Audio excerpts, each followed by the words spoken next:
I'm Jada Franson and this is my weekly roundup. So we know that several men fought off and pursued Usman Khan, the London Bridge terrorist who stabbed 5 people, killing 2 on the 29th of November this year. One of those men was Łukasz Kosowicz. He's a Polish man who was working at the venue, and the courage that that man showed is quite incredible. Łukasz pulls off the wall this narwhal tusk. He takes the fight on. There's a vicious knife fight in which Łukasz takes 5 cuts all the way up his arm. He's hurt badly. He doesn't flinch for a moment, and the assailant falls out onto the steps. Łukasz is right behind him in pursuit, and he's shouting and screaming at those on the pavement to run for their lives. Łukasz at that point is hurting badly. He's lost the strength in his left arm. But I tell you what, he was there to the end. So despite being injured, like slashed several times, Łukasz kept going and pursued the jihadist. And quite rightly, Łukasz is going to receive an honour for his bravery from his home country, Poland. When I heard this, it got me thinking. It got me thinking about the disparity between the way Poland treats its heroes and Britain treats its heroes. So how many of you remember back in 2017, a guy called Roy Lana who fought off knife-wielding jihadists who had just ploughed into pedestrians on London Bridge, then made their way into Borough Market where they were stabbing people? Roy heard one of the jihadists shout, "This is for Allah." And Roy's response was, "F that, I'm Millwall," and he went after them. Once again, incredible levels of courage and bravery were shown by Roy, just like Łukasz.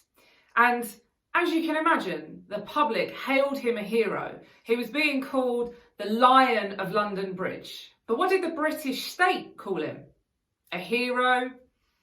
The Lion of London Bridge? No. They called him an extremist, and they put him on an anti-terror watch list.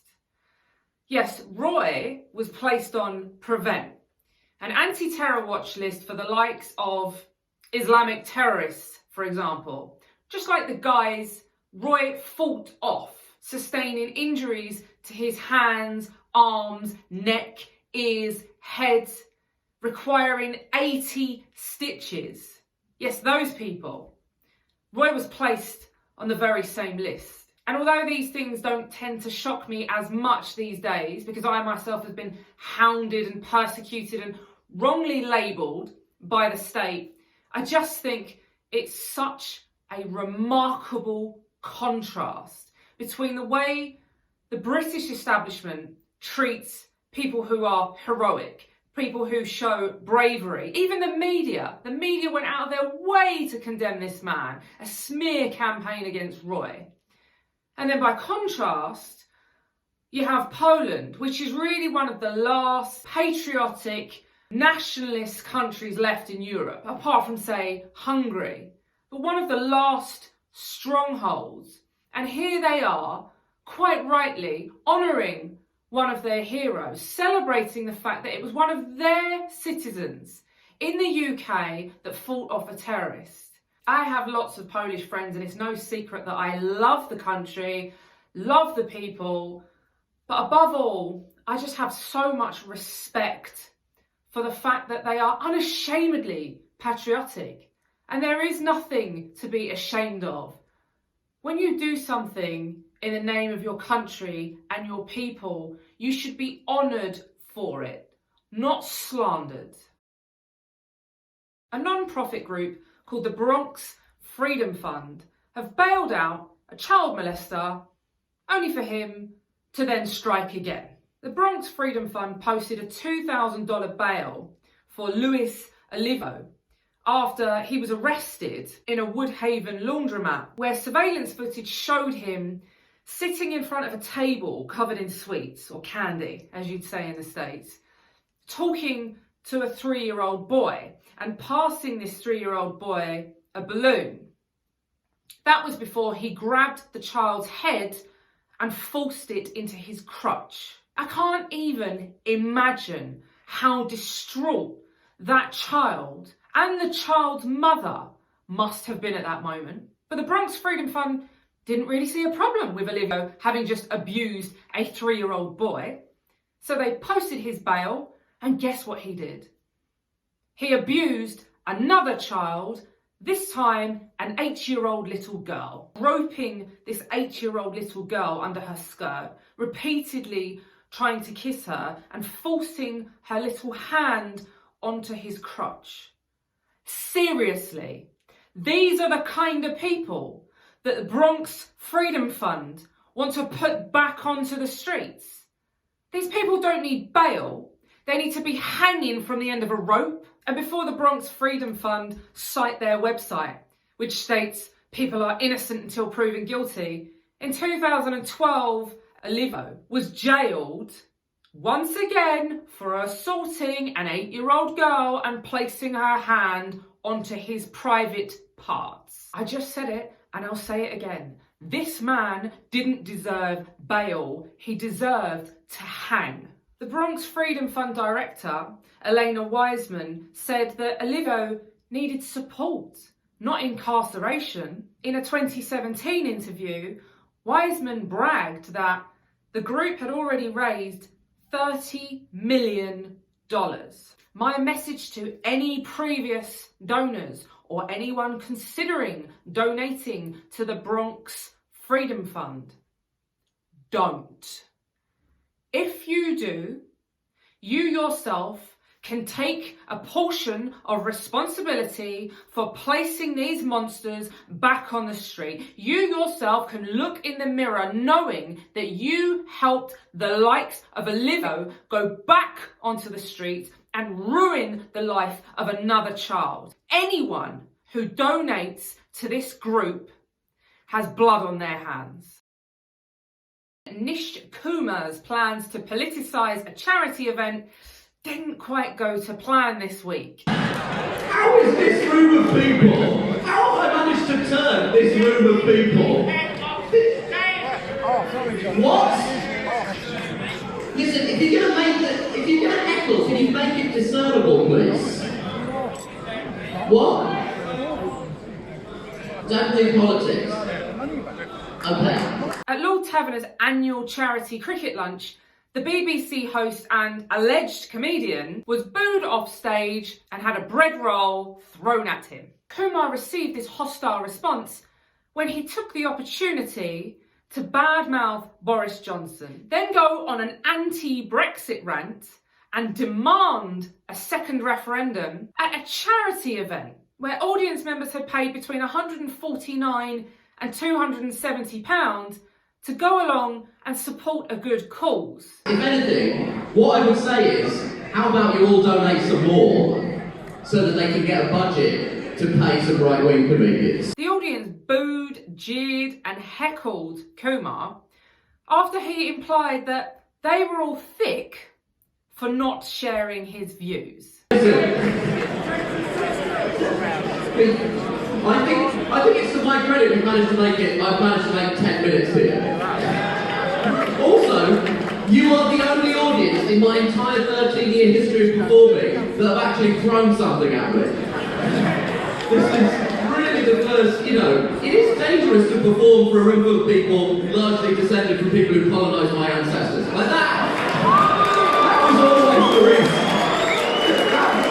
That was always going to be a risk. To get up in front of some people who historically would rather sort of annex me to something. What? You want what? You want jokes? Well, I was trying to do some jokes before you all started shouting. Even after having a bread roll thrown at him, Kumar refused to leave the stage like a petulant child. Right, well listen, I've done 16 of 20 minutes, and I think we can all agree. If you clap me off, I won't leave. I guarantee you will clap for 3.5 minutes. I was ready to leave, but now that you lot have started behaving like pricks, I'm not going. You can do what you want. I was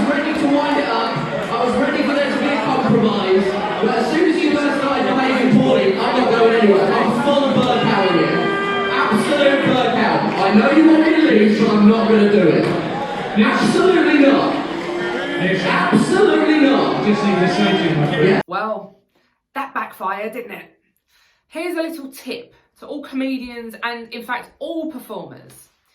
Leave your political views at home. That is not what people have paid to listen to. It's just, it's an election season, and I thought it would be interesting to spark a conversation here. But clearly the conversation I've sparked is, this guy is a bit of a dickhead. If we, the public, pay to go and watch a comedy set, then we expect you to be funny. If we pay to go and see a concert, then we expect you to sing. So what I would say is if you didn't like what I did, then I would say donate more to the Lord's Taverners and get them some budget to start paying some proper comedians. Is that something you can agree with? No. You could just donate a little bit more money and then they won't have to ask me. Don't then think that you can take our hard-earned cash to lure us to events where you then just seize the opportunity to spout your extreme leftist political views at us. Listen, I did think it'd be nice to come here and perform to some people that have a different political outlook to me, and I thought it'd be interesting for me to share my perspective. But clearly that's not been the case. That's not what we're paying you for. If we pay you to perform, perform.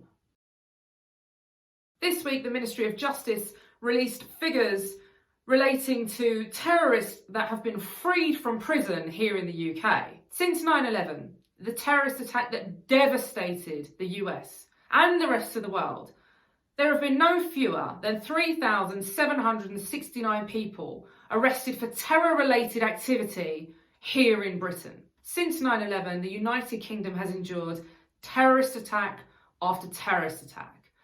Whether it be the 7/7 bombings, the Glasgow airport attack, the beheading of Lee Rigby, the attack on Westminster Bridge, the massacre at Manchester Arena, the London Bridge and Borough Market attack, the Parsons Green tube bomb, or this latest attack on London Bridge. We've been told that in the past year, 25 terror plots have been thwarted by the police and security services. Well, that's what we've been told.